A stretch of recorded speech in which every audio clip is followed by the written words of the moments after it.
Graça e paz, querido irmão, a paz do Senhor Jesus, Deus esteja abençoando sua vida. Nós estamos mais uma vez aqui no Casamento na Rocha. Hoje nós temos um assunto muito interessante, né? Que são os pilares para um casamento feliz. A pergunta que eu faço é: você se sente realizado no seu casamento? Você tem um casamento feliz? Você tem um casamento onde você olha para ele e fala assim: muito obrigado, Senhor, por esse casamento, por esse esposa que eu tenho. Muito obrigado por fazer parte disso. Ou você acha que o seu casamento, você ainda não encontrou essa felicidade? Então, querido, se você ainda acha que precisa melhorar, aprimorar, esse podcast hoje é para você. Estou aqui do meu lado também com a minha esposa. Nós temos 27 anos de casado, né? Pela misericórdia de Deus, e vivenciando isso, e nós queremos passar isso para você. Oi, querido amigo, querida amiga, Deus esteja abençoando a sua vida. Nós queremos, mais esse programa, estar falando, conversando com vocês, compartilhando a respeito, da vida a dois, a respeito do relacionamento conjugal.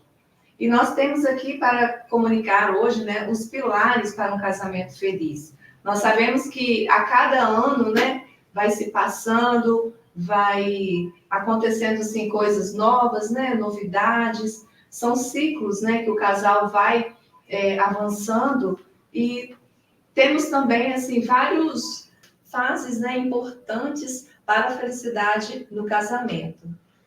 É isso, casal. Se você pensa em encontrar a sua felicidade, nós queremos falar sobre alguns pilares importantes para o casamento feliz. Primeiro pilar, Regina. Colocar Jesus no centro. Jesus, ele é o principal na nossa vida. Ele tem que ser o primeiro em todas as coisas. Lá em Provérbios, fala que nós devemos confiar no Senhor. Ele deve ser o centro da nossa vida. Tanto conjugal, quanto individual.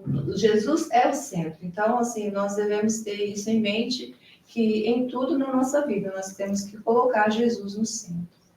É importante também você entender, querido, e compreender, ter um entendimento de que a palavra do Senhor nos diz sobre o cordão de 3 dobras. Você que já mexeu, já viu uma corda, você sabe muito bem o que eu estou falando. As 2 cordas, ela pode romper, porque está na mesma medida. Mas quando vem a terceira, que é o traçado, que vai diferenciar essas 2 cordas, é muito difícil romper. Imagine essa corda sendo Deus dentro do seu relacionamento. Nós não estamos aqui para falar de casamento da Rede Globo, nem de casamento da mídia, nem de casamento ideológico. Nós estamos falando aqui sobre o casamento bíblico. E o casamento bíblico, ele precisa ter Jesus como centro de tudo. E quando você coloca Jesus no centro do seu casamento, você consegue entender a sua participação. O homem, ele tem aquela autoridade sacerdotal, a mulher tem a questão do chamado para ser uma mulher sábia, o homem projeta, sonha, a mulher, ela gera, mas o mais importante, querido, é o equilíbrio dentro do casamento. Imagine aquela corda ali, a pessoa ali de um lado para o outro buscando equilíbrio. Esse equilíbrio vem de Deus. Por quê? Porque o casal irá se submeter à vontade de Deus, à vontade do Pai, não à vontade própria, não à vontade pessoal dentro do relacionamento, mas à vontade de Deus. Então, o casal que submete à vontade de Deus vai entender a sua participação dentro do relacionamento. Não é isso, Regina? Sim, e nós temos também que ser fiéis a Deus, em primeiro lugar. Às vezes nós nos preocupamos no casal, ser fiel um ao outro, mas quando Jesus é o centro, você automaticamente você vai querer dedicar a sua vida ao Senhor Jesus em primeiro lugar. Então, você sendo fiel a Jesus, automaticamente você vai ser fiel ao seu cônjuge. E o segundo ponto, o segundo pilar que nós temos aqui para um casamento feliz seja fiel ao extremo. Seja fiel ao extremo. Poxa, pastor, mas como assim? Fiel não é fiel? Mas muita coisa que chega, às vezes, no gabinete pastoral está relacionado na cabeça do homem para entender o que é essa fidelidade. O que é essa fidelidade? O homem, na realidade, ele acha que existe a traição somente física, né? Quando a pessoa trai fisicamente, mas esquece de alguns pontos, né? Que são essenciais, que é a traição digital. O homem, para que um homem casado vai curtir foto de mulher de biquíni, mulher seminua na internet? Para que vai lá no Instagram de uma pessoa? Então, muitos homens que têm essa cabeça aí, muitas vezes mundana, pecaminosa, acha que isso aí, na realidade, não é uma traição. Mas, na realidade, para a mulher E para Jesus, piorou. Porque Jesus fala, se pensar, né, em desejar a mulher do seu próximo, já traiu. Então, na realidade, o homem precisa ser fiel ao extremo, fiel no olhar, né? Às vezes eu estou andando com o homem no carro e o homem não foca nem na frente, né? Qualquer coisa já tira atenção. Mas qualquer coisa o quê? Qualquer mulher tira a sua atenção. E às vezes com o pastor ainda já corre esse risco, imagine sozinho. Então, como nós falamos, Jesus no centro, é ser fiel a Deus. Ser fiel a Deus, você vai ser fiel em todos os momentos. No momento da internet, no momento do carro, no momento de passear. Ontem mesmo eu estava assistindo um vídeo na internet que o homem, depois de 50 anos de casado, um americano, pediu o teste do DNA dos seus filhos, porque ele achava que os filhos não eram dele, né? Pela aparência dos filhos, até ele fez uma brincadeira. Os filhos são muito feios, né? E aí a mulher, que era uma juíza, foi colocar o DNA, filho por filho. Primeiro filho não era dele. Segundo filho também não era dele. Terceiro filho. Agora imagine você, o homem viver 50 anos do lado. Aí a juiz perguntou, tá onde veio a desconfiança? Porque ele viu situações, parecia que alguém estava correndo quando ele chegava, né? E aí foi feito que era um carteiro, ou outro, não sei de quem. Então, querido, a fidelidade a Deus. Imagina o homem dormir 50 anos do lado da mulher e saber que ela traiu, além dela trair, ela botou ainda ele para cuidar de filhos dos outros. Aí é complicado, não é mesmo, Regina? Sim, e os nossos olhos, eles são a janela da alma, né?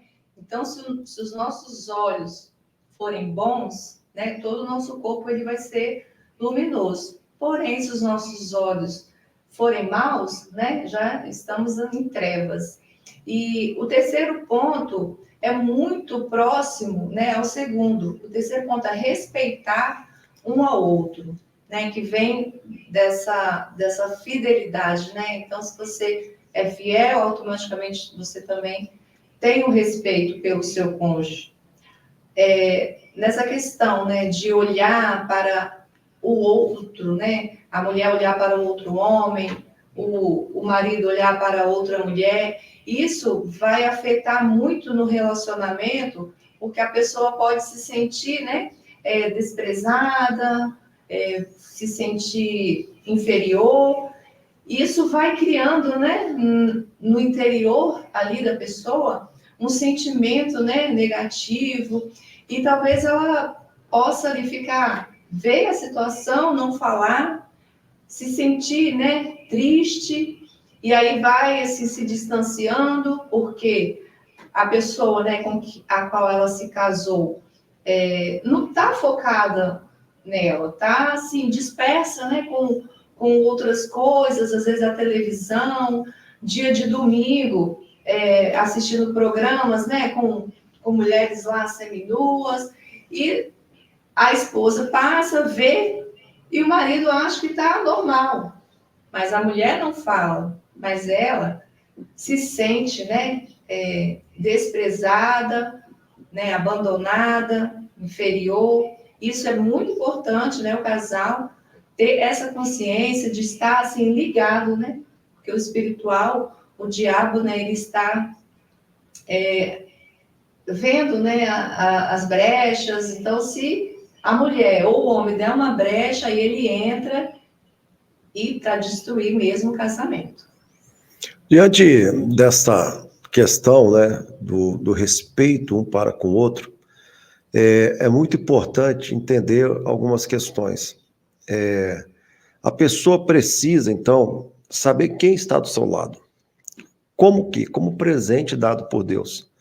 Casamento é uma aliança, casamento é um pacto, casamento é uma convicção que você escolheu a vida de casado e deixou a vida de solteiro de lado. E casamento também tem sacrifícios. E dentro do sacrifício também está a questão do respeito um para com o outro. Existe uma questão de doença, que já aconteceu assim algumas vezes, né? É como assim? É a pessoa ser exageradamente ciumenta. Eu conheci uma mulher que ela ficava olhando para o vidro, né? Se o esposo estivesse olhando para o vidro, ela queria ver se tinha reflexo no vidro para ver se ele estava olhando para uma outra mulher.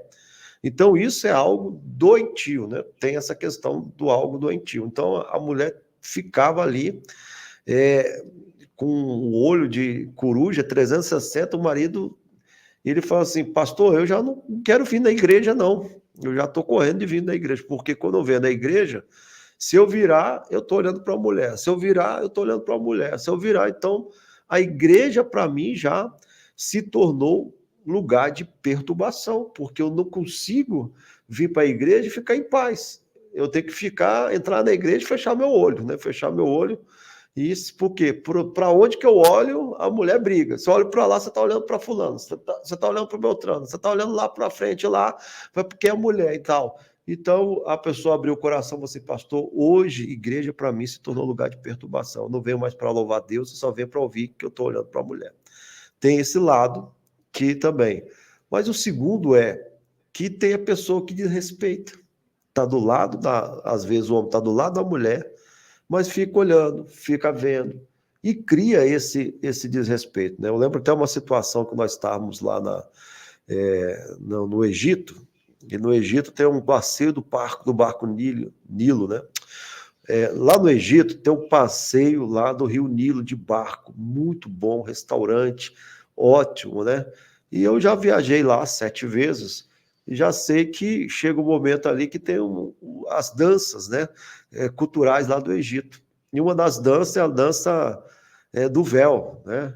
E tem uma hora que eu até subi, fui lá para ver a imagem, que eu acho bonito, você está vendo ali o contexto geográfico do rio e tudo. Quando eu desci, estava uma briga, porque o rapaz fez que não estava olhando, mas estava olhando para o vidro, mesmo que ele estava sozinho, né, um senhor lá, e o pessoal malhando, olha lá, tá olhando e tal. Então, tem essa questão que, às vezes, é aquela doença. Então, precisa ter o respeito, sim, precisa respeitar, não só na presença, mas principalmente fora da presença, porque a sua fidelidade não é ao seu cônjuge, é a Deus, e os olhos do Senhor estão em toda parte. E tem aquela questão do ciúme excessivo também, que às vezes perturba a pessoa, que a pessoa fica sem paz para poder viver, porque qualquer coisa é motivo de reclamação, não é mesmo? É verdade. E quantos casamentos, né, que nós já vimos, assim, a pessoa vai para o casamento com uma expectativa, né, no cônjuge ali, e depois vê que aquilo ali não é o que ela estava pensando, né? Nós já falamos aqui anteriormente que quando o casal não se revela 100%, né? Então ela revela só as partes boas. Aí quando chega no casamento, a parte ruim, ela vem à tona, ela é revelada. E acontece de muitos casais hoje em dia, com 2, 3 meses de casado, já não suportam mais, já, né, de não suportar mais, por quê? Porque a parte que estava ali oculta, né, que foi revelada após o casamento, incomoda, né? Não, a pessoa, eu não vou suportar isso ou aquilo, né? Então já casa assim, pensando que vai ser um mar de rosas, quando na verdade a pessoa vai ter que adaptar, né? São pessoas diferentes que vieram de realidades diferentes, cada um tem a sua personalidade, né? Então um é diferente do outro. E nesse momento, né, tem que haver primeiro muita direção de Deus, né, para a pessoa se se posicionar de uma forma que o Senhor que venha, né, direcionar o que ela deve fazer. E não simplesmente querer terminar o casamento por simples, né, questões que são... que podem ser resolvidas, né, digamos assim. Como você explica melhor? Uma pergunta que às vezes as pessoas nos fazem é o seguinte: você tem ciúme da sua esposa? Se eu tenho ciúme da Regina, se Regina tem ciúme de mim, na realidade, querido, assim, eu nunca tive ciúme da Regina. Eu venho de uma casa onde meu pai era extremamente doentio, né? E eu venho desse contexto. E eu via muito, como criança de 7, 10 anos, 12 anos, que era tudo loucura da cabeça dele, né? Era tudo da cabeça dele. Então eu vim desse contexto. E tem gente que fala que ciúme é amor. Não, ciúme é doença. Só que, por um lado, é importante falar que eu não dou motivo a Regina ter ciúme. E nem a Regina me dá motivo nenhum. Essa que é a questão. O problema do ciúme, muitas das vezes, está ligado na insegurança. E aí, às vezes, ultrapassa a barreira do respeito. Vem a palavra, vem isso, vem aquilo. Por quê? Porque há um ciúme. O ciúme, eu falei, é doença, não é amor. Né? Quem ama tem ciúme, não.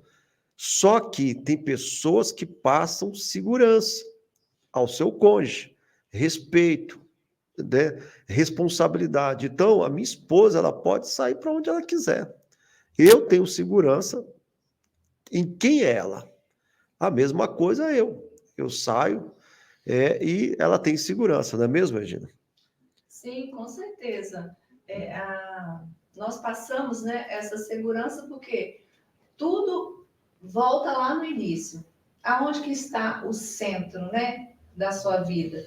É Jesus. Então, você, a partir daí, você já tem um pensamento, né, ligado com as coisas de Deus. Você já tem uma maturidade. Então, você automaticamente você vai passar segurança à pessoa que está com você, que caminha com você, porque ela vê que você é coerente, né? O que você fala é o que você vive. Então, assim, é muito mais fácil, né, para uma pessoa, para um casal, confiar, né, um ao outro, só pelo fato, né, da sua vida pessoal com Deus. Ele vai perceber se você realmente está fazendo o que você fala, né? A nossa vida, ela fala muito, né? No que diz respeito assim às nossas ações. E outra coisa também é a questão assim do amor. O amor, ele, ao mesmo tempo que você ama uma pessoa, né? O amor humano, se essa pessoa fizer algo de ruim com você, hoje você está amando, amanhã você pode estar odiando. Porque no nosso cérebro, né, no mesmo local, aonde que você detecta lá onde que no cérebro está o amor, é o mesmo local está o ódio. Então, somente pelo amor espiritual que você vai perdoar essa pessoa, né? Você vai talvez não concordar, mas você também não vai passar a odiar. Porque pelo amor humano, hoje você ama, amanhã você odeia. E o amor espiritual, né, que é o amor ágape, você vai perdoar, você vai ter um domínio próprio, você vai ter mansidão, né, longanimidade, e aí você vai, compreender, né, que no dia a dia nós sempre, assim, temos lutas, né, para vencer, não é fácil, cada dia, né, nós temos uma luta, e com Jesus, né, com Jesus, nós sempre venceremos, né, então, assim, é muito importante o casal estar unido nas dificuldades, procurar juntos, né, soluções para... O quarto ponto que nós queremos colocar queira impulsionar o seu cônjuge. Querido, isso é muito importante quando nós pensamos e analisamos de que o casal, ele casa para ter o equilíbrio, né? O homem está no nível, a mulher está no mesmo nível, e eles tendem a crescer junto. Então é muito importante saber que o casal, ele precisa estar ali elogiando o outro. Às vezes acontece a questão seguinte, você sabe aquele cônjuge que às vezes só vê frutos bons no vizinho? Sempre o esposo do outro é melhor, é mais capaz, né? É brilhante, é isso, é aquilo. Sempre a esposa do outro é melhor. E esquece de motivar o cônjuge a crescer, a impulsionar, né? Se um tem a faculdade, incentiva o outro a ter a faculdade, incentiva o outro a crescer, a montar o seu negócio, a ir para frente. Mas o que acontece na realidade? Às vezes vai compartilhar algo e de repente a pessoa joga o balde de água fria. Ah, não, né? Isso não vai dar certo, isso não vai funcionar e tudo e tal. E às vezes o compartilhar só está querendo o apoio, está querendo fazer a pessoa lançar à frente, jogar à frente para as coisas estarem acontecendo. Então isso é importante no processo da caminhada, né, gente? Nós devemos sempre incentivar, né, o nosso cônjuge a ir mais além, né? Ser uma só carne, né? Procurar, assim, estar junto, caminhar junto, querer, né, que o outro cresça, porque a vitória, né, do cônjuge é a sua vitória. Então, nós devemos... Uma outra questão importante é que, às vezes, não há o apoio, como do homem, com medo da mulher crescer, ganhar mais, ter um salário, e talvez perder essa pessoa. Também tem essa questão. Mas o mais importante é impulsionar. Se acontecer isso, é porque é mau caratismo. Iria acontecer de qualquer maneira.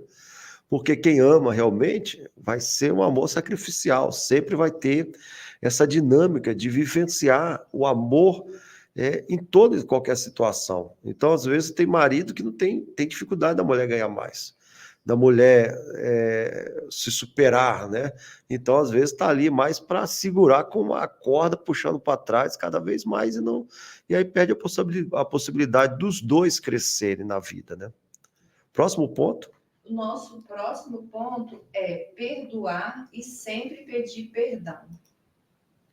Perdoar e sempre pedir perdão. Isso é importante, por quê?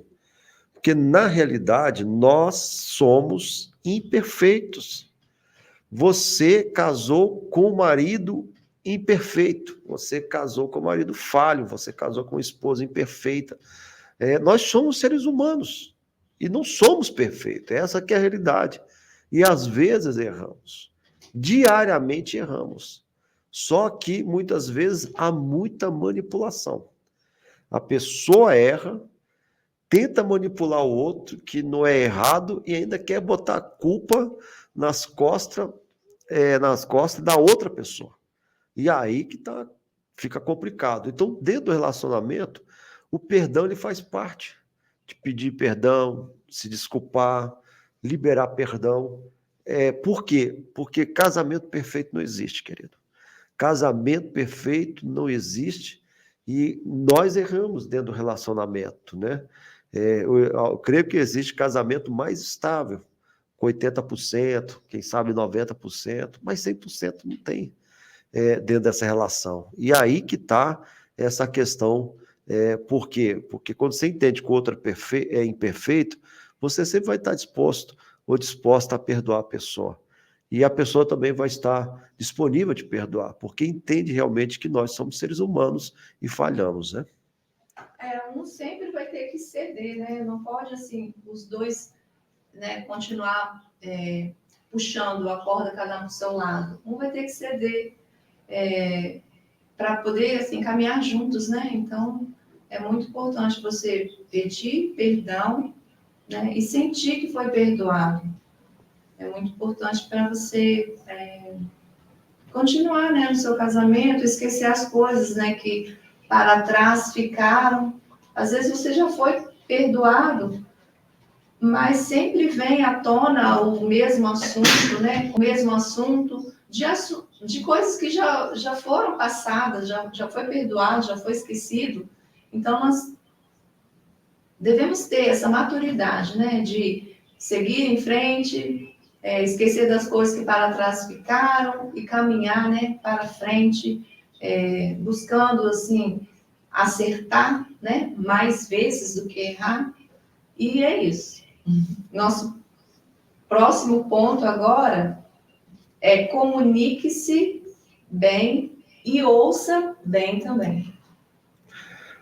Comunicação, ela é importante dentro do relacionamento, como nós trabalhamos a questão na área, a necessidade da mulher de falar, né? Ela tem essa necessidade de se expressar, de falar, e cada mulher tem a sua forma, né? O homem, ele já pega 200 palavras, resume em 50 palavras, né? Pega 50, resume em duas, e pega duas, resume em algumas letras, né? Então, o homem, ele tem... então, são dois seres humanos completamente diferentes. A mulher, a necessidade de falar. Aqui em casa é um pouco diferente, que eu acho que eu falo um pouco mais, né? Regina menos, mas na maioria das vezes a mulher tem essa necessidade de se expressar. E a comunicação é aquela que vai e que volta, né? É aquela participação dentro de uma percepção de que o diálogo é muito importante, porque são várias áreas dentro do relacionamento. A área sexual, a área financeira, a área da saúde, a área dos estudos, né, dos filhos e tudo. Então, junta tudo. E a comunicação, ela é essencial para um casamento abençoado. A comunicação, muitos só querem falar, mas você está disponível a ouvir, a escutar, né, o que o cônjuge está falando dentro desse relacionamento, não é mesmo, Regina? Importante comunicar bem. Às vezes você comunica algo, mas a pessoa não entendeu, né, da forma que você quis passar. E por isso pode acontecer, assim, um grande desentendimento, alguma coisa assim, não andar, né, da forma que deveria. Então, você tem que ser clara, objetiva, né, o marido também, claro, objetivo, para que possa, o que foi comunicado ser bem entendido, bem esclarecido. E quando você também não ouve bem, você acaba, assim, fazendo as suas... como que eu posso dizer?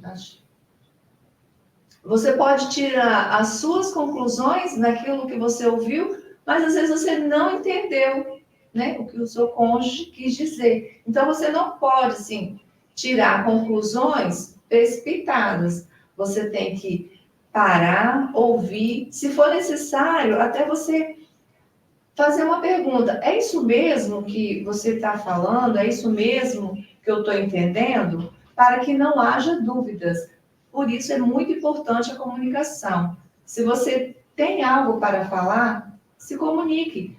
Porque ninguém tem, assim, uma bola de cristal para adivinhar, né, o que o cônjuge está pensando. Então, se você tem algo para falar, você chegue para o cônjuge, você fala, você comunica, né? E ouça também, porque quando um fala, também tem que dar, assim, oportunidade, né? Para o outro falar, porque o outro também quer ser ouvido. O último assunto agora é curtir a relação.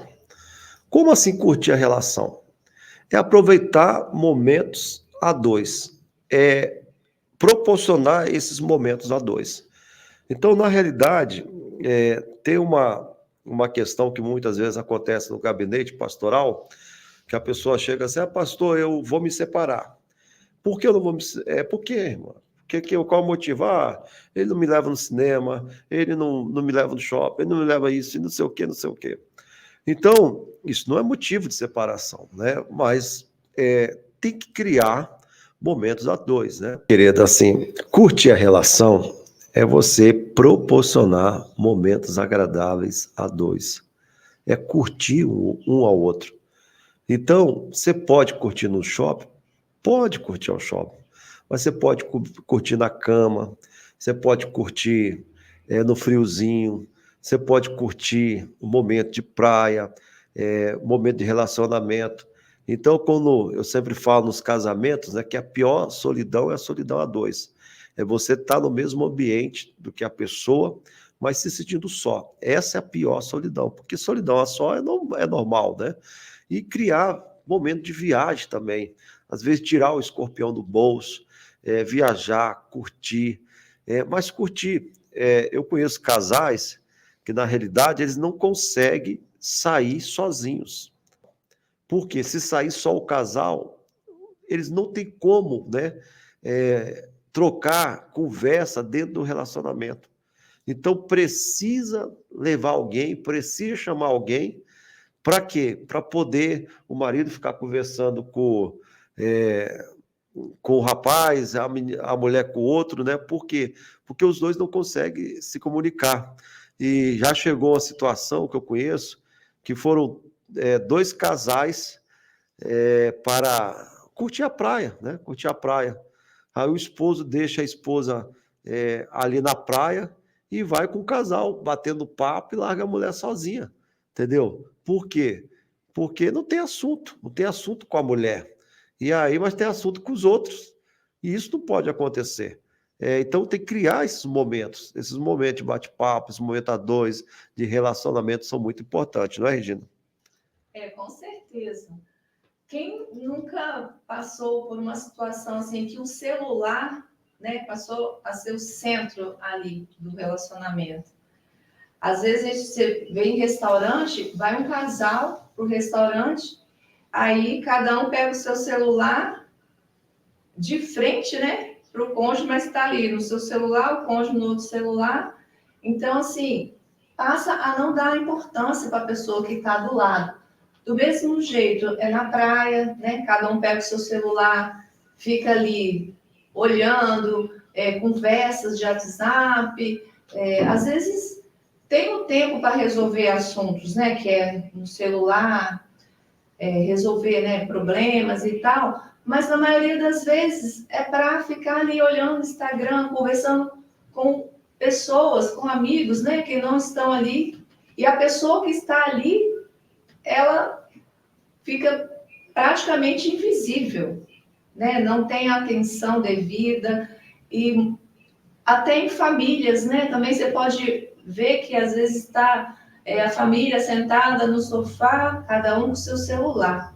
Então, hoje em dia, nós devemos ter muito cuidado com o celular, porque ele está tirando, né, a atenção que você deveria estar dando ao seu cônjuge, ao seu filho, né, as pessoas que estão ali próximas de você, na qual você deveria valorizar, e está valorizando mais as pessoas, né, que estão ali no celular. Então, assim, nós devemos ter muito cuidado, chega a ser uma disciplina, né, você ser tentado ali a pegar o celular, mas resistir, né, à tentação, não pegar, procurar conversar, como ele mesmo disse, né, o casal que está de frente para o outro e não tem assunto, aí fica assim, olhando para a cara do outro sem assunto, mas fica contemplando, uma hora vai vir alguma palavra, né, mas não pega o celular.